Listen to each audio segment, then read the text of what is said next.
Olav Orheim has spent his entire career in the cold. His first research trip was made to the Antarctic while still completing his studies in Norway. As a glaciologist, he has returned 18 times and made more than 50 field trips to the Arctic. His study of the poles has made him an expert on one of the century's hottest topics, global warming. His advice on climate change is sought by academic institutions, governments and royalty. He was knighted in 2007. Euronews met Dr Orheim in a century-old inn overlooking the Norwegian capital Oslo. No longer a matter for conjecture, global warming is accepted as a reality by virtually every authority. So how severe will it be, and what is responsible? The culprit is very clearly us. There may be other phenomena as well in nature that is working sometimes the same direction as us, sometimes not. But the main culprit, there's no issue about that, is that we are releasing, because of our use of fossil fuels, we are releasing carbon dioxide into the atmosphere. This is not the first time we've had global warming. It's not a new phenomenon in the geological record. Why is this one different? Nature has always been making changes to our climate, but on top of that, we have put the human signal that we have increased the greenhouse gases. And so what we have now is a constant increase of a human effect, and on top of that, we will have nature's variations, also into the future.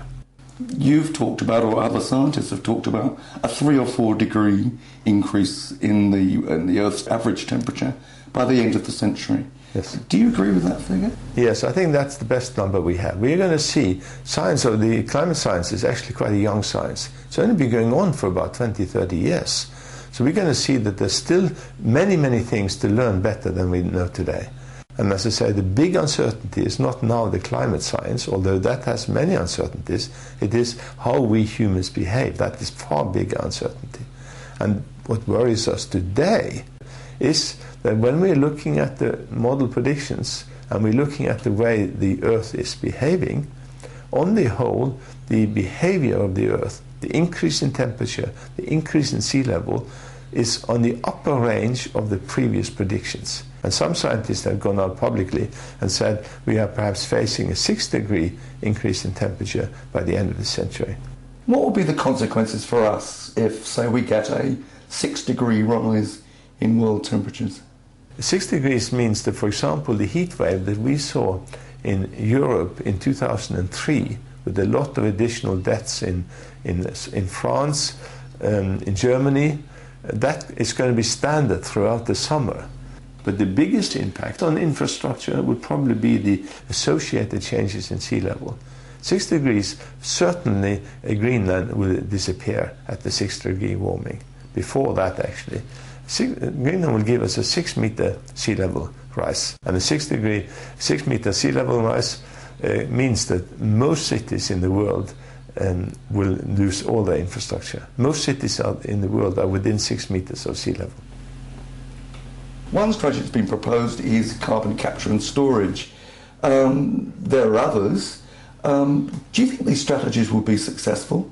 There's no question they have to be effective, because we have no choice. This globe will not be habitable for most parts of the world and for most people if we end up with that kind of climate change. Now, there is no single one that will pick up most of this problem. So we're talking about a whole host of solutions. Carbon capture is one of these that is actually in its infancy, and we really don't know how well that will work. But we have others, like obviously changing to how we produce energy is a very obvious one. I think we're going to see atomic power coming in different ways. The big hope, of course, and which is a lot of research is going on now, is to find 2nd or 3rd generation solar cells that are more efficient than the ones we have today.